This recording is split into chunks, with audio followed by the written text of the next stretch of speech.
Acharya-ji, this question just comes, in the heat of the moment. As I see how people are not opening up, and like you said at the beginning, and even Anshu was introducing that if we open up and ask our very profound questions, that's the way we benefit most from this. And I was wondering what stops people from opening up. And the one thing that comes to my mind is that we sit here as a first comer and there is no trust, perhaps, right? So how can we leave this behind and just, overcome and set this aside? Okay, I have no trust, but still I will go ahead and ask my deepest concerns. See, there are internal reasons and there are external reasons, but given that the external is a function of the internal, even the external reasons will turn out to be quite internal. The external reasons are obvious, you have already hinted at them. Many of those in the audience are in a foreign country. Even the speaker is an alien to them. And they are in a city where there is a flood of speakers. Every nook and corner somebody is speaking. So those are the external reasons, obviously. Then the internal reasons. If you will open up, and if your problems indeed do get resolved, how will you remain who you are? The very existence of the problemed one would be threatened. So in order to just continue being psychologically who you are, you don't want to let yourself be observed, let alone interrogated.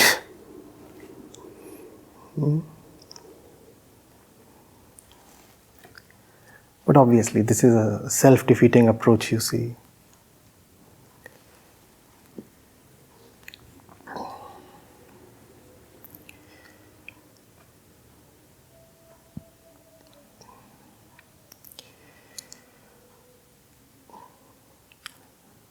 Also, it indicates quite a lot of ignorance about one's situation.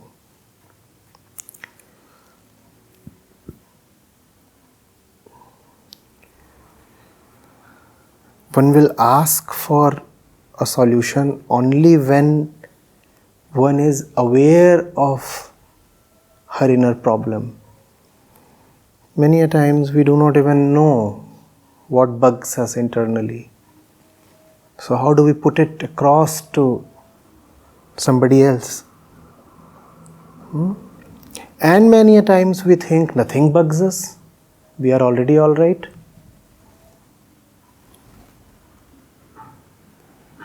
So then there remains no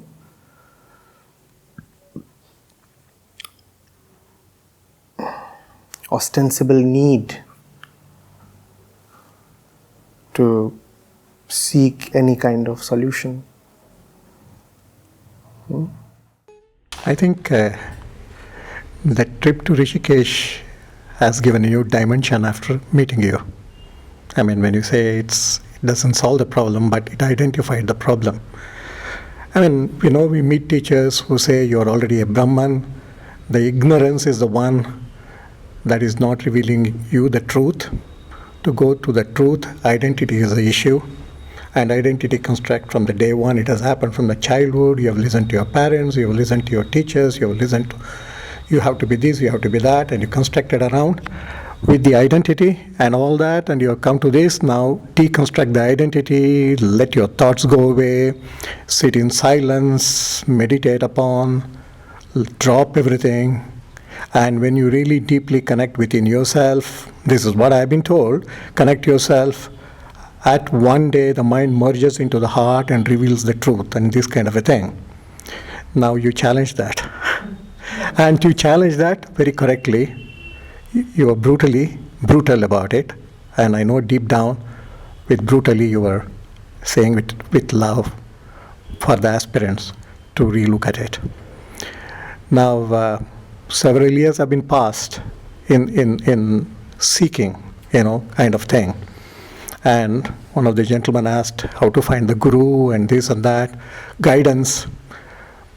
Quite often you get into misguidance, although you're very honest in seeking, and you get into a wrong direction for no fault of yours, because you believe in someone who is, There is a clear fault. Is the question almost over? Yes. There's a clear fault if you fall in trap of someone who would misguide you. Remember the basic rule.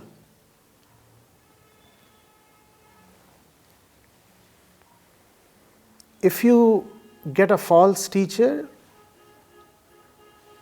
that is what you deserved. If you get a great teacher, that is grace. Getting it? If you get a false teacher who misguided you, that's your doing. You deserved it. But if you get a great teacher, the great teacher didn't come to you because you deserved him or earned him. That's grace. But here right now we are talking of the false teachers. No teacher really drags you physically to his place. It is the student or the prospective student who gets attracted, right? Why did the student get attracted in the first place? Because that's what the student wanted.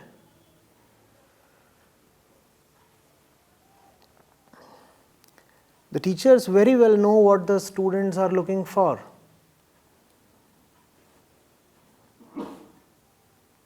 That's how they advertise themselves. And if students are then lured and trapped, then it is squarely the student who is to be blamed.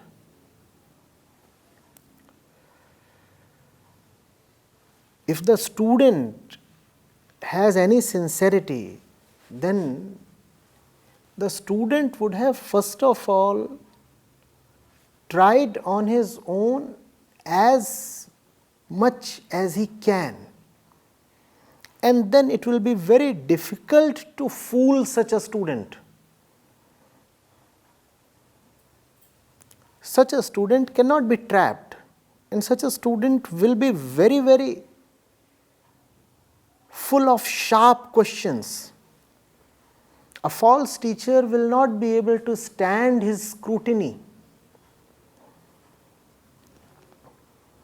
The false teacher will not be able to have a group of sincere students assemble in front of him and then impress them with a monologue.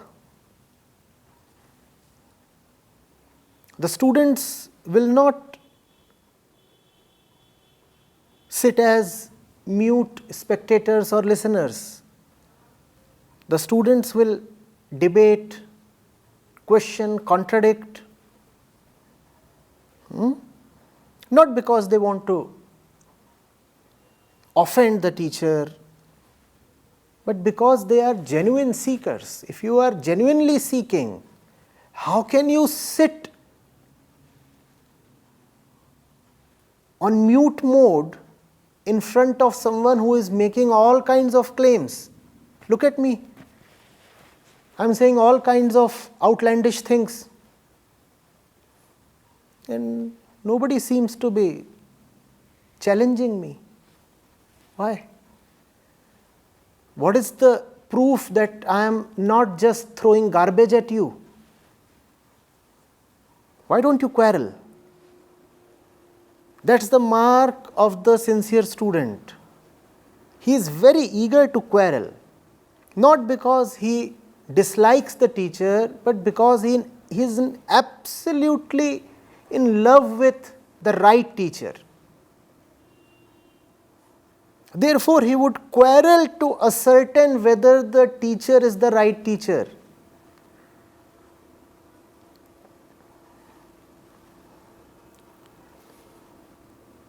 We just sit down, again, pardon me, but almost like sheep.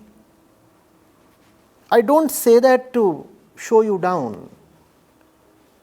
I say that to arouse you, to provoke you. Come jump at me and hold me by the throat. That's what you should do. I'm insulting you, am I not? No. Why don't you hit me? I think you are destroying the ego here for me. That's how I take it. The sincerity has been there for a very long time. I truly did not deliberately get into those gurus or whatever. I found probably what they were saying were convincing. I did try enough, but probably at initial stages some guidance probably was required how to even go into those. So you tell me, when 100 or 1,000 people are sitting in front of someone who says you are already Brahman, and all the stuff that you talked of at the beginning of your question, then is there not a single soul in the audience who would ask, if I am already the Brahman, why do I need to be told all this? Guruji, are you lecturing Brahman himself? And if I am Brahm, then who are you who is educating this Brahm? If I am already Brahm, why are you advising me to meditate? Does Brahm need to meditate? Why can't it be simply said that I am just good old stinking ego? And I am as far from Brahm as thought can be from understanding. Why can't it be simply acknowledged? It's not simply acknowledged because it hurts the ego. And the teacher and the student are hand in glove in this business of protecting and furthering the ego. The unwritten accord is, I will not say something that really hurts the ego, and that side says, I don't want to hear anything that hurts the ego. That's the unwritten agreement. And it's a very sordid agreement.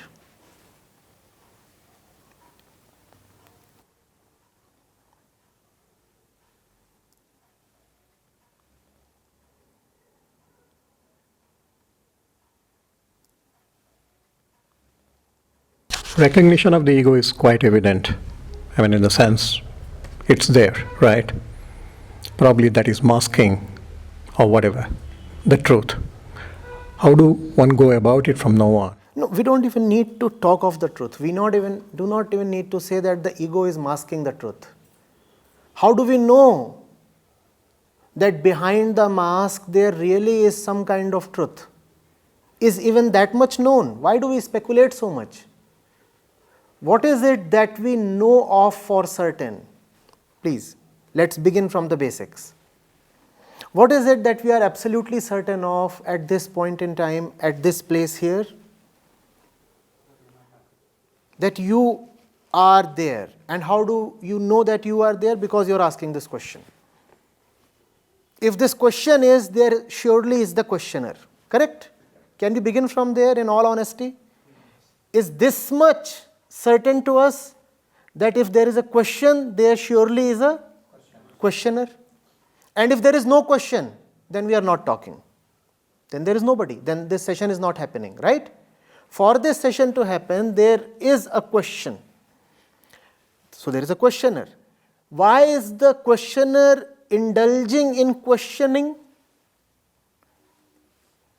Had the questioner been okay with himself, would he have bothered to raise questions? So what is the state of the questioner? Not okay, right? Not okay.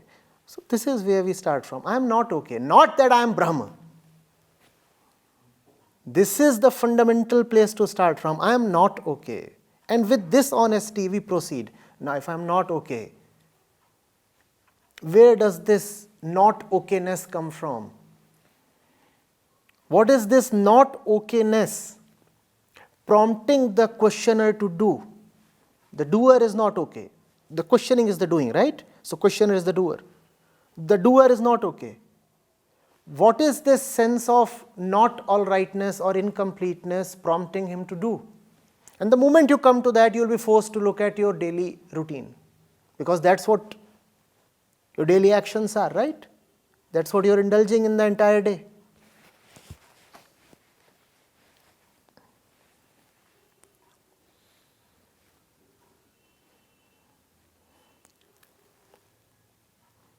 And when you are honest about these things, when you genuinely want to look at your life, then the scriptures become useful. Then you go to the scriptures and you come across a particular verse and you say, I know this, I resonate with this. You don't have to really learn from the scriptures, you have to resonate with them. And you can resonate with them only when you have done your homework. Only when you kind of already know what the verse is saying. Then the scripture can verify what you know. But if you do not know anything on your own, what will the scripture give you? The scripture will give you just some dead knowledge that you really cannot relate to. And that's what happens with most people. The verse is there and you have mugged up the verse. But can you relate to the verse? Do you know what it really is saying? The word is there and the translation of the word is there, but does it really mean anything to you? For example, truth. What does truth mean to you? Unless you have really encountered the irresistible force of Maya, what does Maya mean to you? Maya will just remain Maya. So for you to benefit from the scriptures or the teacher, you must first of all do all the background work on your own. And then not only will you benefit from the right teacher, you will no more remain vulnerable to get ensnared by the false teacher. Because now you yourself are somebody. You are not some novice roaming around, looking at billboards. Oh, this teacher, this yogshala, that poster. Randomly entering some place. Now you know a bit about your trade. So there can be a rejection mechanism at least, if not a choosing mechanism.